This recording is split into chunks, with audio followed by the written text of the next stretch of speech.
Guys, അപ്പോൾ നമ്മളിപ്പോൾ ഉള്ളത് സ്വാമിമലയിലാണ്. അപ്പോൾ ഇതാണ് നമ്മൾ ഇന്നലെ താമസിച്ച റൂം.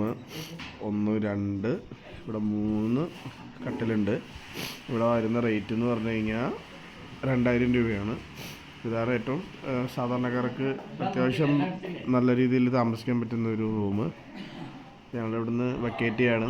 ഇനിയിപ്പോൾ നമ്മൾ നേരെ സ്വാമിമലയിലേക്ക് പോവാണ്. ഇതാണ് അപ്പോൾ നമ്മൾ താമസിച്ച ലോഡ്ജ്, ഗണപതി ലോഡ്ജ്. ഇവിടെ നിന്ന് ഇച്ചിരി പോയി കഴിഞ്ഞാൽ തന്നെ സ്വാമിമലയായി, അമ്പലമായി. നമ്മൾ വണ്ടിയിലേക്ക് സാധനങ്ങളൊക്കെ എടുത്ത് വെച്ചിട്ട് നമ്മൾ നേരെ അമ്പലത്തിലേക്ക് പോവാണ്.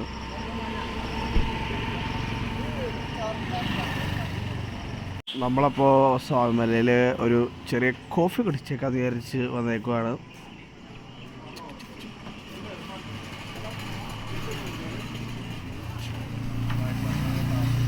കാവേരി നദി ഭഗവാൻ ഭഗവാന് വേണ്ടിയിട്ട് കാവേരി ഗതി മാറി ഒഴുകി വന്നതാണ്.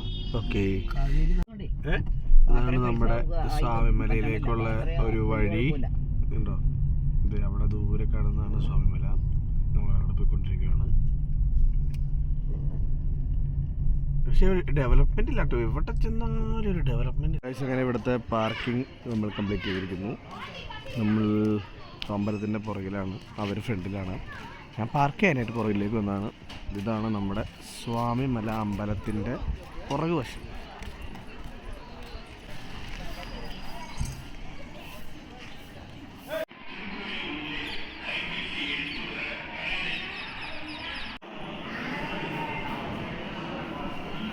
സ്വാമിമലയുടെ ഒരു സ്ട്രക്ചർ ഉണ്ട് ഇവിടെ.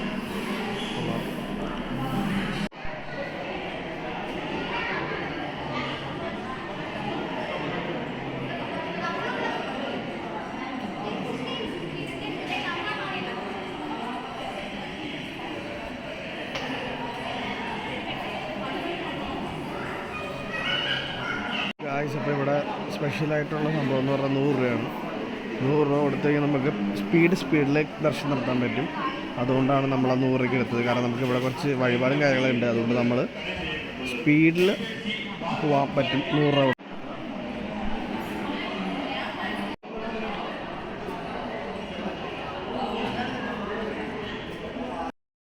അങ്ങനെ നമ്മൾ സ്വാമിമലയിൽ നിന്ന് ഇറങ്ങാൻ പോവാണ്. അവിടെ നമ്മൾ ഒരു വഴിപാടുണ്ടായിരുന്നു, അപ്പോൾ അത് കഴിഞ്ഞു. അമ്പലങ്ങളെ പറ്റി പറയുകയാണെങ്കിൽ എന്താണെന്ന് വെച്ച് കഴിഞ്ഞാൽ, ഇതിപ്പോൾ നമുക്ക് 100 രൂപ കൊടുത്തതുകൊണ്ട് പടപടാന്നും പറഞ്ഞ് കയറി ഇറങ്ങി വരാൻ പറ്റി. പക്ഷെ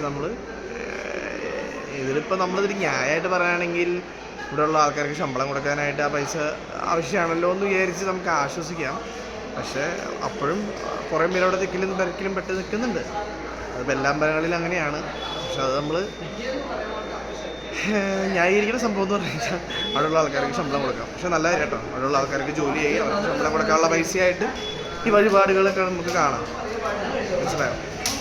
പിന്നെ മെയിൻ ഇഷ്യൂ എന്ന് പറഞ്ഞു കഴിഞ്ഞാൽ അമ്പലത്തിൽ നിൽക്കുന്ന കുറേ ശിങ്കിടികളുണ്ട്. അതായത് ഇങ്ങനെ അങ്ങോട്ട് പോടാം, ഇങ്ങോട്ട് പോടാം, ഇങ്ങോട്ട് മാറാം, ഇങ്ങോട്ട് പെട്ടെന്ന് പോടാം. ഈ സാധനം എല്ലാ അമ്പലങ്ങളിലും ഭയങ്കര വ്യാടാണ്. അതായത് എനിക്ക് കഴിഞ്ഞ ദിവസം ചോറ്റാനിക്കര പോയപ്പോൾ തന്നെ അവിടെ ഭയങ്കര തണ്ടായിരുന്നു ഓരോരുത്തർക്ക്. നമ്മുടെ അടുത്തല്ല, അവിടെയുള്ള ആൾക്കാരുടെ അടുത്ത് ഇവിടെ ഇരിക്കരുത്, അവിടെ തൊടരുത്, ഫോൺ ഉപയോഗിക്കരുത്, അത് ഇരിക്കരുത്, അങ്ങനെ ഒരുപാട് സംഭവങ്ങൾ. ഉള്ളിലുള്ള കാര്യങ്ങൾ കാണിക്കാൻ പറ്റാത്തതിൻ്റെ മെയിൻ ഇഷ്യൂ എന്ന് പറഞ്ഞാൽ അവിടെ ഫോൺ വാങ്ങിച്ചു വെച്ചു. അതും ഇവിടെ ഒരു ബിസിനസ്സാണ്. 5 രൂപ വാങ്ങിച്ച് മൊബൈൽ എന്തായാലും നമ്മൾ കൊണ്ടുവരുമല്ലോ, അപ്പോൾ മൊബൈൽ ഉപയോഗിക്കുമ്പോൾ അവിടെ 5 രൂപ കൊടുക്കണം എന്നുള്ളത്. അപ്പോൾ ഇതാണ് നമ്മുടെ സ്വാമിമലയുടെ മുൻവശം. നമ്മൾ ഒരു മുരുകനെ വാങ്ങിച്ചു. അമ്മ ആരണയ്ക്ക് വളവാകുന്നു. സ്വാമിമല എന്ന് പറയുന്നതിൻ്റെ പ്രത്യേകത എന്താണെന്ന് നമുക്ക് സാറിനോട് ചോദിച്ചു നോക്കാം. അപ്പോൾ എന്താ സാറ് പറയാൻ നോക്കാം. ഇവിടെ കുറേ ഐതിഹ്യങ്ങളും സംഭവങ്ങൾ എല്ലാ അമ്പലങ്ങളിലും അതിൻ്റേതായ കഥകളുണ്ട്. അപ്പോൾ ഇതൊന്നും അറിയാതെ പോകണ്ടല്ലോ. അപ്പോൾ ഞാൻ ഇവിടുത്തെ കഥ എന്താണെന്ന് നമുക്ക് സാറിനോട് ചോദിച്ചു നോക്കാം. സാറ് അതിനെ പറ്റി പറഞ്ഞു തരും. നിങ്ങൾ കേട്ട് നോക്കാം. സ്വാമിമലയിലെ മുരുകൻ എന്തുപദേശമാണ് ശിവന് കൊടുത്തത്? ശിവന് ബ്രഹ്മഹത്യാദോഷം വന്നു. ബ്രഹ്മഹത്യാദോഷം വരാനുണ്ടായ കാരണം എന്താ വെച്ചാൽ, ശിവൻ എന്ന് പറഞ്ഞാൽ ജീവനാണ്. ശിവൻ പരബ്രഹ്മമാണ്. ശിവൻ ജീവാത്മാവാണ്. ശിവൻ പിതാവാണ്. മാതൃദേവി പാർവതി പിതാദേവോ മഹേശ്വര. എല്ലാ ലോകത്തിൻ്റെ മുഴുവനും പിതാവായിരിക്കുന്ന മഹേശ്വരൻ. ആ മഹേശ്വരൻ എന്ന് പറഞ്ഞാൽ ജ്ഞാനമൂർത്തിയാണ്. അദ്ദേഹം കൈലാസമൂർത്തിയായിട്ട് വരുന്ന സമയത്ത്, ദക്ഷിണാമൂർത്തിയായിട്ട് വരുന്ന സമയത്ത് വിദ്യാദായകനാണ്. കൈലാസേ ഈശകോണേ പാടിയേ മണ്ഡപേ സന്മാതങ്കാരാതിവിടുപരി പരിലസം സേവമാനം സർവകേജാനസ്ഥം വാമവാഹം മൃഗമഭിപരശും ജ്ഞാനമുദ്രാമന്ദം നാഗദ്യാദുകഷ്ടം ജ്ഞാനമീശാനമിടേവി. സപ്തർഷികൾക്ക് സംശയം ഉദിച്ചൊരു കാലഘട്ടത്തിൽ സപ്തർഷികളെല്ലാം ഭഗവാനോട്, ദേവാദിദേവനായ മഹാദേവനോട് പറഞ്ഞു, ഞങ്ങൾക്ക് സംശയമുണ്ട്, ദൂരീകരിച്ച് തരണമെന്ന്. അപ്പോൾ നിങ്ങളെല്ലാവരും കൂടി വന്നോളാൻ പറഞ്ഞു. അദ്ദേഹം കൈലാസത്തിൻ്റെ തെക്കേ കോണിലുള്ള ആലക്ഷത്തിൻ്റെ ചുവട്ടിൽ മാനും മഴുവും എല്ലാമായിട്ട് അവിടെ ഇരുന്ന് ചിന്മുദ്ര പിടിച്ചതാണ്. ചിന്മുദ്ര പിടിച്ചിട്ട് അവിടെ ഇരുന്നു, കണ്ണടച്ച് അവിടെ ഇരുന്നു. വന്ന സപ്തർഷികളുടെ മുഴുവൻ സംശയങ്ങൾ ദൂരീകരിച്ച് അവർ എഴുന്നേറ്റ് പോയി. അതാണ് ചിന്മൂർത്തി അല്ലെങ്കിൽ ജ്ഞാനമൂർത്തി അല്ലെങ്കിൽ ദക്ഷിണാമൂർത്തി എന്നുള്ള സങ്കല്പം. അതേ ശിവന് തന്നെ ശിരസ് കാണുന്നതിനായിട്ട് ബ്രഹ്മാവും വിഷ്ണുവും പുറപ്പെട്ടു. ശിവൻ എന്ന് പറഞ്ഞാൽ ജീവാത്മാവാണ്, ജീവനാണ്. ശിവൻ നമ്മുടെ ശരീരത്തിലുള്ളതുകൊണ്ടാണ് നമ്മുടെ ജീവൻ നിൽക്കുന്നത്. ശിവൻ നമ്മുടെ ശരീരത്തിൽ പോകുമ്പോൾ നമ്മൾ ശവമായി തീരും. ആ ജീവാത്മാവിനെ ജീവൻ്റെ അതിർവരമ്പുകൾ കാണുന്നതിനായിട്ട് ബ്രഹ്മാവ് മുകളിലേക്കും പോയി, വിഷ്ണു താഴേക്കും പോയി. വിഷ്ണു ആ സമയത്താണ് വരാഹ രൂപം പ്രാപിക്കുന്നത്. വരാഹം പ്രാപിച്ച് തോണ്ടി കാലിന് തൊട്ടു. ഇപ്പോൾ നമ്മൾ ഗുരുവിനെയൊക്കെ അടുത്ത് ചെന്നിട്ട് കാല് തൊട്ട് നമസ്കരിച്ച് കഴിഞ്ഞാൽ ഗുരുവിൽ നിന്നുള്ള അനുഗ്രഹം കിട്ടുകയും നമ്മുടെ ദോഷങ്ങളെല്ലാം ഗുരുവിന് പരിഹരിക്കാൻ കഴിയും. ഗുരുവിന് നമ്മുടെ ജീവിതത്തെ പരിവർത്തനം ചെയ്യാനുള്ള കഴിവുള്ളതുകൊണ്ടാണ് ഗുരു എന്ന് പറഞ്ഞാൽ ഇരുട്ടിനെ ഭേദിക്കുന്ന അജ്ഞാനമാകുന്ന ഇതിനെ അജ്ഞാനത്തെ മാറ്റിക്കളയുന്ന ആളാണ് ഗുരു. ആ ഗുരുവാണ് ശിവൻ അല്ലേ. ആ ശിവന് ഈ ബ്രഹ്മാവ് ശിവൻ്റെ ശിരസ് കാണാൻ പറ്റിയില്ല. യുഗങ്ങൾ സഞ്ചരിച്ചിട്ടും കാണാൻ പറ്റിയില്ല. വിഷ്ണു ആകട്ടെ വരാഹരൂപം പ്രാപിച്ച് കാലിൽ തൊട്ട് ശിരസ് കണ്ടു. ബ്രഹ്മാവ് എന്ത് ചെയ്തു വെച്ചാൽ കളവ് പറഞ്ഞു, ഞാൻ ശിരസ് കണ്ടു എന്ന് കളവ് പറഞ്ഞു. അതിൻ്റെ കൂടെ 2 കള്ളസാക്ഷികളുണ്ടായി. 2 കള്ളസാക്ഷികളും പറഞ്ഞു, ഒന്ന് കൈതപ്പൂവും ഒന്ന് നന്ദിനി പശുവായിരുന്നു. കൈതപ്പൂവിനെ പൂജയ്ക്കെടുക്കാതെ പൊട്ടേനെ ശപിച്ചു. അതിനെ പൂജയ്ക്കെടുക്കില്ല. അത് ഭയങ്കര സുഗന്ധമുള്ളതായ പുഷ്പമാണ് ആര്, കൈതപ്പൂവ്. പക്ഷേ ഒന്നും അവർ പൂജയ്ക്കെടുക്കില്ല.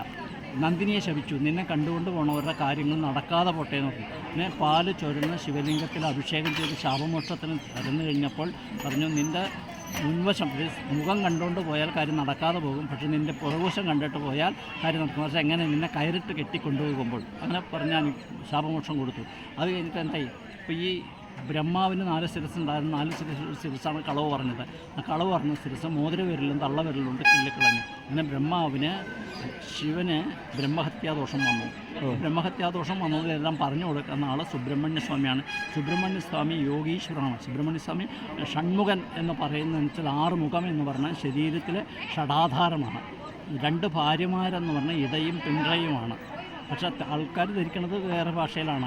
ആ സുബ്രഹ്മണ്യൻ ശിവന് കുഞ്ഞായിരിക്കുന്ന സമയത്ത് ശിവനോട് പറയണം, അങ്ങക്ക് ഇങ്ങനെ ബ്രഹ്മഹത്യാദോഷമുണ്ട്, അതിൻ്റെ ഫലമായിട്ട് അങ്ങയുടെ ഭാര്യ നഷ്ടപ്പെട്ടു പോകും, അങ്ങ് ഭിക്ഷാന്തേഹിയായി നടക്കേണ്ടി വരും, ഭിക്ഷാപാത്രത്തിലൊന്നും വീണതൊന്നും അങ്ങ് കഴിക്കാൻ പറ്റില്ല, എന്നിട്ട് അങ്ങ് ഉഗ്ര തപസ്വിനിയായി തീരും എന്നൊക്കെ പറഞ്ഞു. അപ്പോൾ അതിനുള്ള മന്ത്രോപദേശം കൊടുക്കുന്നതാണ് സുബ്രഹ്മണ്യൻ. ആ സ്ഥലമാണ് സ്വാമിമല. സമയത്ത് സുബ്രഹ്മണ്യൻ ശിവൻ്റെ മടിയിലിരുന്നു കൊണ്ട് ശിവന് മന്ത്രോപദേശം കൊടുക്കുന്ന മന്ത്രോപദേശമാണ് ഓം. അകാരം ഉകാരം അകാരം, അതാണ് ഓം. കഴിഞ്ഞ ജന്മം ഈ ജന്മം വരാൻ പോകണം. ഓം നമഃശിവായ എന്ന് പറഞ്ഞാൽ ശിവപഞ്ചാക്ഷരിയെയാണ് അത് സൂചിപ്പിക്കുന്നത്. അതായത് ഭഗവാൻ എന്ന് പറഞ്ഞ ബാ എന്ന് പറഞ്ഞ ഭൂമി, ഗാ എന്ന് പറഞ്ഞ ഗഹന, വാ എന്ന് പറഞ്ഞ വായു, ആ എന്ന് പറഞ്ഞ അഗ്നിയന്തീർ. ഇതിനെയാണ് ഓം നമഃശിവായ എന്ന് പറഞ്ഞാൽ പഞ്ചഭൂതങ്ങളാണ്. പഞ്ചഭൂതമായിട്ടുള്ള ശിവൻ അവതാരമുണ്ട്, പഞ്ചഭൂതമായിട്ട് അവതാരമുണ്ട്. അപ്പോൾ 5 സ്ഥലങ്ങളിലായിട്ടുണ്ട്.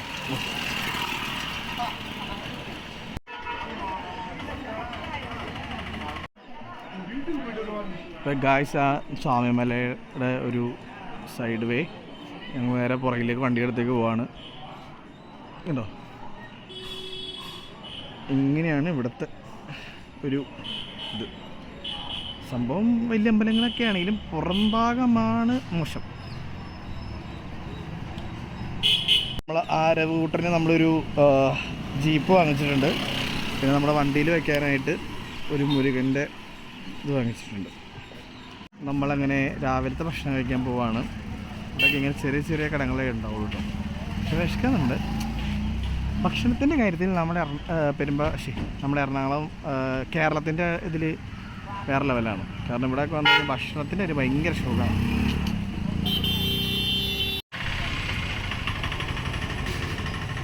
സാറ് പൊങ്കലാണ് കഴിക്കുന്നത്, പോക്കിരി പൊങ്കൽ. ഞാൻ പുളിമൊഴി പൂരിയും കറിയും. അമ്മ എന്താ പൊങ്കൽ കൊള്ളില്ലെന്ന് പറഞ്ഞ് പാവം കഴിക്കുന്നു. അപ്പോൾ നമ്മൾ ഫുഡ് കഴിച്ച് കഴിഞ്ഞു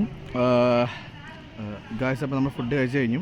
ഫുഡിനെ പറ്റി പറയുകയാണെങ്കിൽ മോശമില്ല കേട്ടോ, അത്യാവശ്യം ടേസ്റ്റൊക്കെ ഉണ്ടായിരുന്നു. നമ്മുടെ വട ഇവിടെ അടിപൊളിയാണ്. ഞാൻ 4 വട കഴിച്ചു. സാധാരണ ഒരു വട ഞാൻ കഴിക്കാറുള്ളൂ, 4 വട ഞാൻ ചോദിച്ച് കഴിച്ചു. അത്ര ടേസ്റ്റി ആയിട്ടുള്ള വടയായിരുന്നു കേട്ടോ. ഇവിടെ മറ്റേ ഉഴുന്ന് പൊടിയല്ല, ഉഴുന്ന് വെച്ചിട്ട് ആട്ടി ഉണ്ടാക്കുന്ന സംഭവമാണ്. എങ്ങനെയാണെന്ന് അങ്ങനെയൊക്കെ പറഞ്ഞത്. എന്തായാലും നൈസായിരുന്നു. ഇവിടുത്തെ വട ഭയങ്കര അടിപൊളിയായിരുന്നു. പിന്നെ പൂരി ആസ് യൂഷ്വൽ കുഴപ്പമുണ്ടായില്ല. പിന്നെ പൊങ്കൽ കൊള്ളില്ലായിരുന്നു എന്നാണ് പറഞ്ഞത്. എന്തായാലും അടിപൊളിയായിരുന്നു. നമ്മുടെ അമ്പലത്തിൻ്റെ തന്നെ പക്കത്തിലെ ഇന്ദക്കടതായി. നമ്മുടെ സ്വാമിമല വ്ളോഗ് ഇത്രേ ഉള്ളൂ.